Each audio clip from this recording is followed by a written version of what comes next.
Salam jumpa pendidik terkasih. Beberapa teman bertanya mengenai bagaimana caranya melaksanakan pembelajaran jarak jauh yang efektif. Nah, sharing pengalaman ini semoga bisa menjadi pengangan untuk teman-teman sehingga bisa mempersiapkan tahun ajaran baru mereka dengan lebih kuat, dengan lebih baik. Nah, kami menyebut ini langkah demi langkah mempersiapkan PJJ. Menurut kami, ketika mempersiapkan PJJ, ada beberapa prinsip yang harus dipegang. Yang pertama, kita ingat saja 7 pesan dari Mendikbud, Mas Nadiem, yang mengatakan, satu, ini situasi yang tidak kita inginkan, situasi yang tidak normal, tetapi harus kita jalani, karena itu tidak usah stres. Kalau bisa kita membagi kelas dalam kelompok yang lebih kecil, agar bisa memberi perhatian lebih, kemudian kita mencoba project based learning, karena dengan itu kita bisa mendorong kreativitas di sana, produktivitas, dan siswa bisa belajar sesuai dengan passion dia. Kemudian alokasikan lebih banyak waktu kepada siswa yang tertinggal, fokus yang terpenting. Maksudnya apa?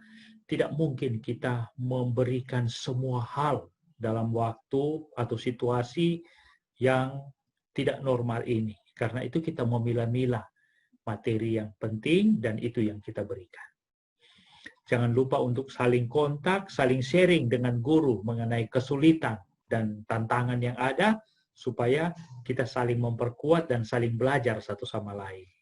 Dan terakhir itu jangan lupa kita melaksanakan pembelajaran itu dengan gembira. Bapak Ibu, berikutnya masa pandemi ini merupakan kesempatan kita untuk membangun mindset baru atau memperkuat mindset baru. Jadi yang pertama, mungkin sekarang waktunya kita memperkuat sentra pendidikan. Bahwa pendidikan itu bukan hanya di sekolah, tetapi juga di rumah dengan orang tua dan dalam masyarakat. Kemudian pendidikan itu bukan seperti mengisi ember, tetapi menyalakan api. Maksudnya apa? Maksudnya ketika melakukan pendidikan termasuk PJJ ini, jangan seperti mencurahkan materi kepada siswa. Tetapi kita mengajak dia cara belajar, kita mengajarkan dia cara menemukan, sehingga dia bisa menemukan sendiri sejumlah materi. Kemudian ingat juga bahwa guru itu bukan satu-satunya sumber belajar. Jadi kita itu merupakan fasilitator. Kita membantu siswa supaya dia bisa tahu cara memilih sumber belajar yang baik dan berkreasi di sana. Terkait dengan asesmen, semoga kita bisa membuat asesmen lebih bervariasi. Jangan lupa gunakan problem based learning atau project based learning. Dengan itu ada sejumlah proses kreatif yang bisa terjadi di sana. Jangan lupa juga bahwa pembelajaran daring itu tidak harus sinkronus, tetapi ada sejumlah model yang bisa dikombinasikan. Teknologi bukan segala-galanya, tetapi kita akan banyak terbantu dengan teknologi. Dan terakhir, jangan lupa bahwa kita punya internet, kita punya laptop, kita punya handphone, dan kita coba memastikan bahwa alat-alat itu bisa powerful. Misalnya kita bisa menggunakan video, kita bisa membuat vlog, kita bisa membuat blog, dan seterusnya.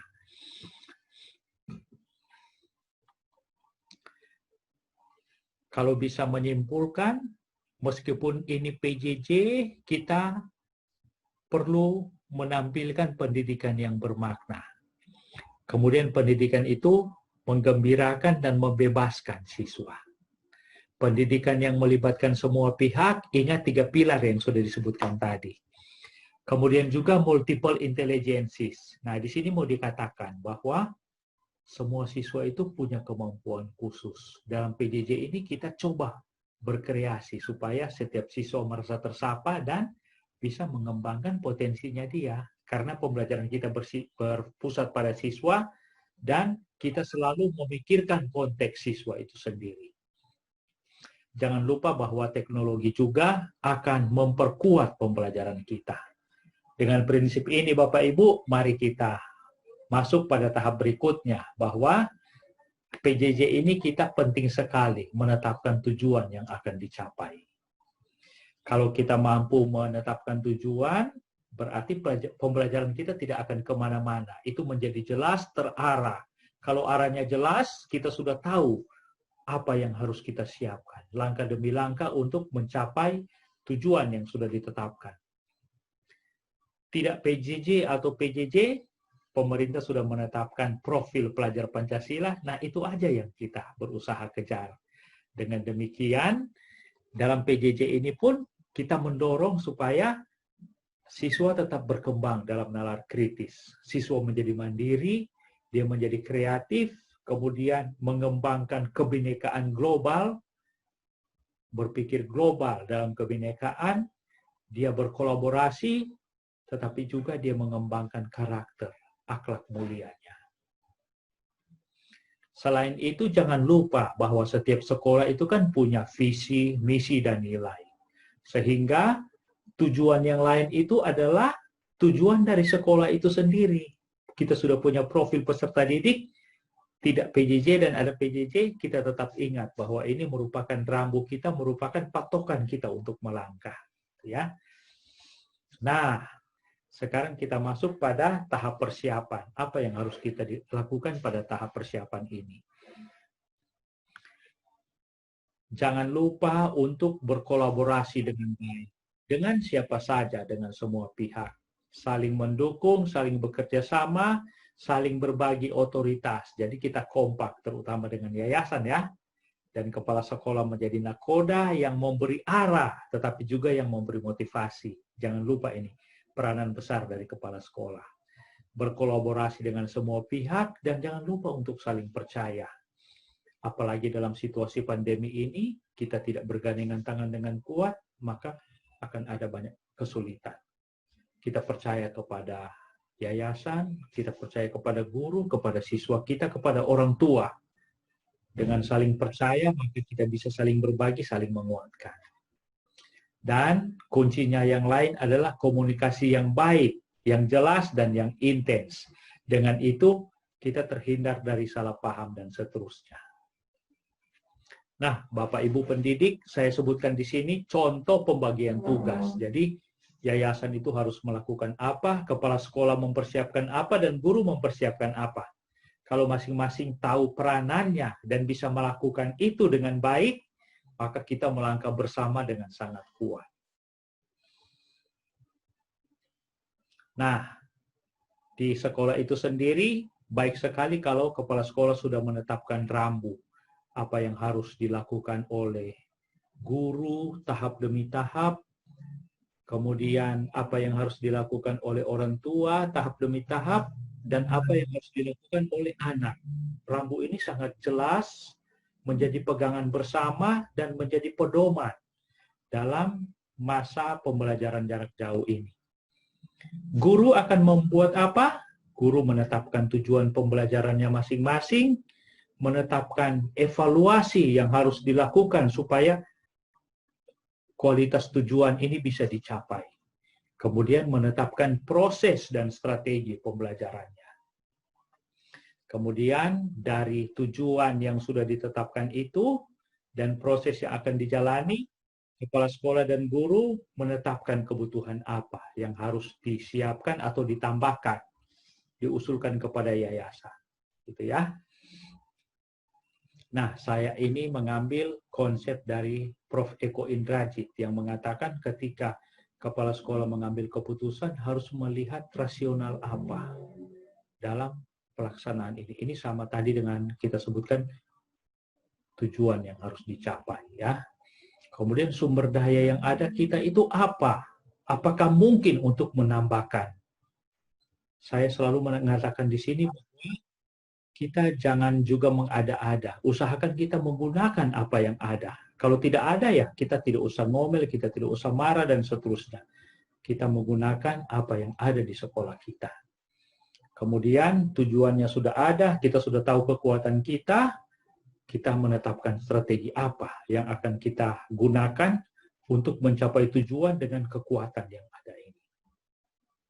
Nah, Bapak Ibu, Bagi saya, konsep blended learning merupakan termasuk konsep terbaik yang perlu kita pakai. Dan di sini kalau kita lihat, ini kan ada 4 kuadran ya. Kuadran pertama itu seperti metode tatap muka ya, metode luring. Kemudian offline dan asinkronos, misalnya kita memberikan PR kepada siswa. Online dan sinkronos, misalnya seperti saat ini ya, kita menggunakan Zoom, kita menggunakan aplikasi telekonferensi lain, webinar yang lain. Atau yang D itu misalnya kita memberikan link untuk dipelajari siswa, online dan asinkronos. Jadi ada 4 kuadran, ada 4 model pembelajaran yang bisa kita lakukan bersama dengan siswa, dan usahakan kita jangan terpaku pada satu. Pada zaman pandemi ini usahakan kita bisa menggunakan semuanya. Pasti kuadran yang pertama kan misalnya terbatas sekali kita bisa lakukan atau malah tidak bisa kita lakukan. Usahakan jangan hanya 2, 3, 4. Usahakan ada kombinasi antara itu.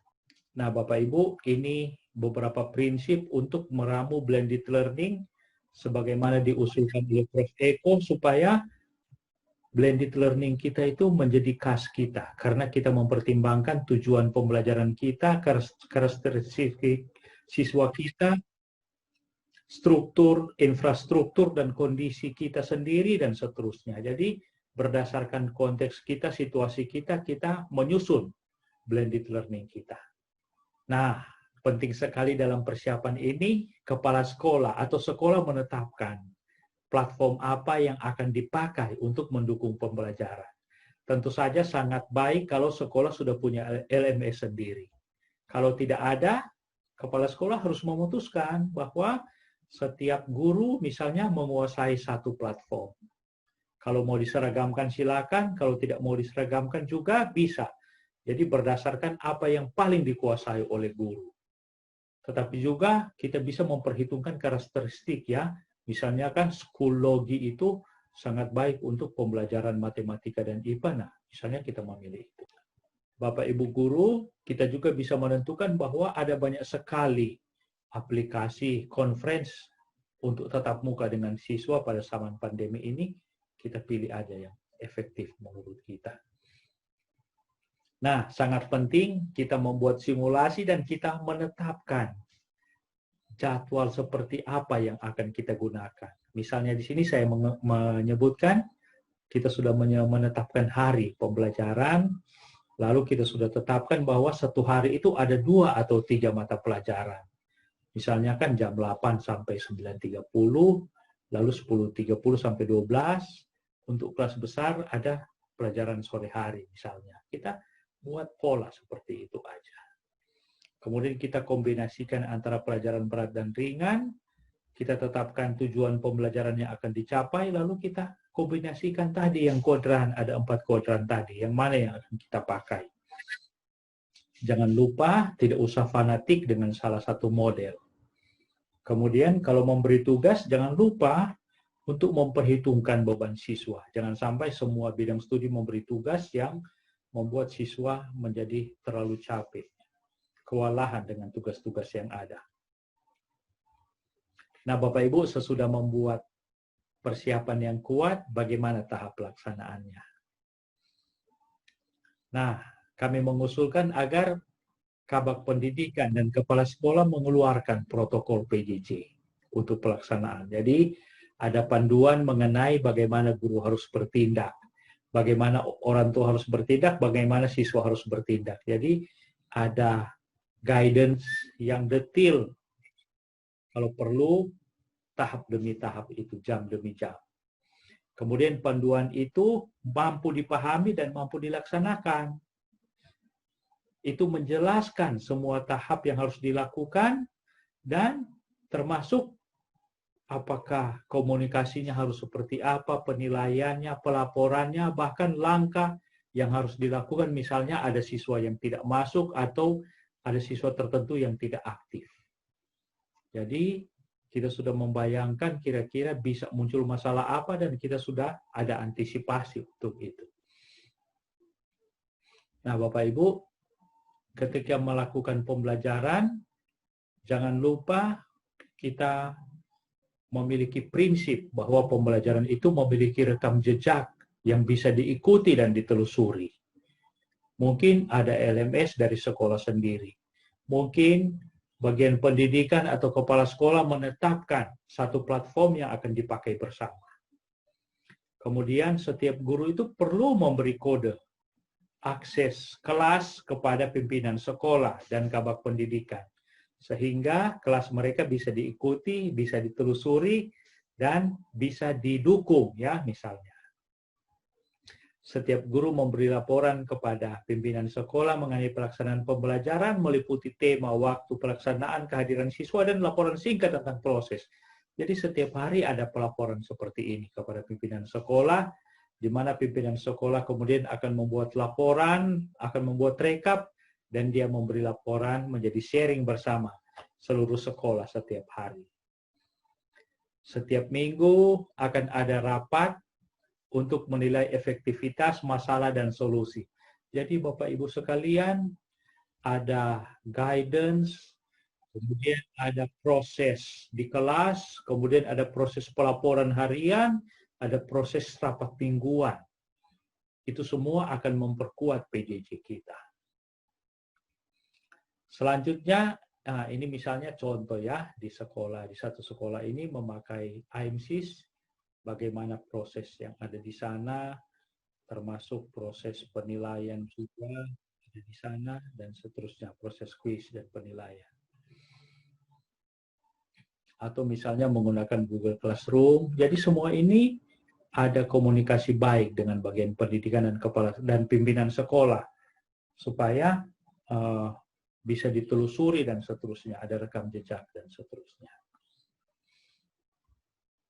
Ini seperti ini ya, proses-proses yang biasa dilakukan. Nah, Bapak Ibu, tadi sudah disebutkan bahwa ada guidance, kemudian langkah demi langkah yang harus dilakukan, termasuk proses guru harus melaporkan kepada pimpinan sekolah, dan pimpinan sekolah perlu menjadikan pelaporan, rekap laporan itu sebagai sharing yang indah, yang gampang dibaca, singkat, gitu ya. Tetapi di sini disampaikan juga bahwa pelaksanaan kelas virtual itu perlu juga memegang prinsip tertentu, ya. Jadi bagaimana pembukaan kelas itu harus kuat, harus menyapa dan memotivasi siswa. Panggillah siswa dengan nama mereka. Usahakan dalam kelas kita itu sebanyak mungkin siswa dipanggil dengan nama. Itu efeknya luar biasa sekali. Kemudian kita akan mengecek kehadiran, kita mengingatkan kesepakatan atau aturan belajar, kita menyampaikan tujuan supaya kita tahu arah capaian yang diharapkan kepada siswa itu apa saja. Kemudian tahap demi tahap yang akan kita lakukan, kita sebutkan sejauh mana pembelajaran sinkronus akan kita lakukan, dan yang lain akan berproses seperti apa kita sampaikan pada saat itu. Apakah ada PR dan seterusnya kita sampaikan. Kemudian pelaksanaan pembelajaran itu sendiri usahakan dengan pemahaman mengenai target yang akan dicapai. Buatlah itu menjadi pembelajaran yang aktif, termasuk dengan evaluasi yang kreatif dan menarik. Ketika membuat penutup, jangan lupa kita membuat kesimpulan bersama, tetapi juga kita memberi evaluasi singkat mengenai pembelajaran hari itu. Informasi termasuk tugas kita sampaikan dengan lugas, detil, dan jelas. Inilah Bapak Ibu ya, proses kita bersama dengan para siswa kita. Nah, ada hal tertentu di mana kita tidak hanya mengajar seperti itu saja, tetapi kita membuat proyek. Usahakan proyek itu memiliki langkah demi langkah yang jelas, termasuk capaian yang jelas. Siswa akan membuat apa dan seterusnya. Itu akan sangat membantu. Mungkin kita hanya menjelaskan secara singkat kepada siswa, siswa itu kemudian berproses sendiri atau berproses dalam kelompok mereka. Silakan. Kalau project based learning, jangan lupa berarti harus ada project di bagian akhir. Dan ketika kita melakukan project based learning, sangat dianjurkan untuk melakukan kolaborasi antar bidang studi. Ya. Ini misalnya model-model project based learning. Jadi ini sangat baik karena bisa mendorong siswa memilih sendiri model apa yang mereka akan lakukan. Kita bisa juga merangsang rasa ingin tahu mereka dengan memberikan masalah. Ya, ada banyak sekali masalah dunia, masalah di sekitar mereka, kita berikan ke mereka dan usahakan mereka mencari jawabannya. Atau kita meminta mereka untuk membuat sesuatu, ya, proyek yang akan kita capai. Atau kita meminta mereka untuk mengangkat kekayaan dan kearifan global, kearifan lokal. Misalnya terkait dengan makanan setempat, cerita setempat, budaya setempat, dan seterusnya. Itu akan sangat menarik. Nah, usulan PBL itu sekali lagi kita tawarkan kepada siswa dan kita minta mereka memilih sesuai dengan passion-nya dia. Apa yang dia rasa sebagai kekuatannya dia. Misalnya dia mau membuat puisi, dia mau menari, cerpen, dan seterusnya, silahkan dia rumuskan pembelajarannya. Ini akan menjadi pilihan yang menarik, yang menurut siswa berdasarkan minat dan passion-nya dia. Bapak Ibu jangan lupa untuk menjadikan pembelajaran jarak jauh ini juga sebagai penguatan nilai-nilai, penguatan karakter siswa. Jangan lupa setiap sekolah itu memiliki nilai yang akan dia kembangkan untuk siswa, itu juga tetap dijalankan ketika PJJ. Malah kesempatan-kesempatan itu ada banyak sekali yang kita bisa lakukan. Misalnya terkait dengan nilai kejujuran. Kita suruh mereka cari sendiri dan foto gitu ya. Atau mengenai tanggung jawab. Misalnya mereka membantu orang tua membersihkan rumah, membantu memasak, dan seterusnya, dan mereka tunjukkan dalam foto.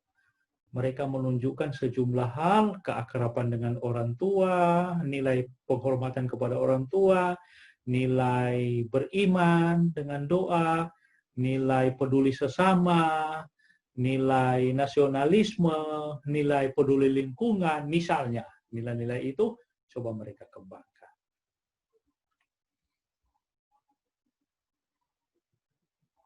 Tadi sudah disebutkan mengenai asesmen, usahakan asesmen itu tidak terpaku pada model-model yang sudah biasa kita lakukan. Usahakan kita melihat proses dan penugasan tertentu. Jadi kita melihat otentik penilaian, tetapi juga kita melihat proses yang sedang berlangsung. Kalau tidak perlu melakukan ujian tertulis, hanya sampai di proyek juga tidak masalah. Jadi kita sendiri menentukan mana yang oke. Yang pasti kita memiliki standar tertentu yang bisa mengukur apakah tujuan itu tercapai atau tidak. Nah, ini ada macam-macam usulan terkait asesmen. Usahakan kita menggunakan tools yang menarik dan memberi efek kepada siswa. Mungkin ada audionya, ada videonya, misalnya ada macam-macam software kan ya, di internet yang bisa kita cari dengan gratis dan kita pakai, itu akan menarik siswa. Sebagai penutup, kami ingatkan lagi bahwa dalam masa pandemi ini kita tetap mengingat untuk melaksanakan dengan kuat pendidikan yang bermakna, pendidikan yang menggembirakan, yang melibatkan semua pihak, yang percaya bahwa siswa kita itu memiliki kemampuan, kelebihan masing-masing. Fokus kita pada siswa dan memperhatikan konteks siswa, juga menggunakan teknologi. Salam sukses untuk semua pendidik.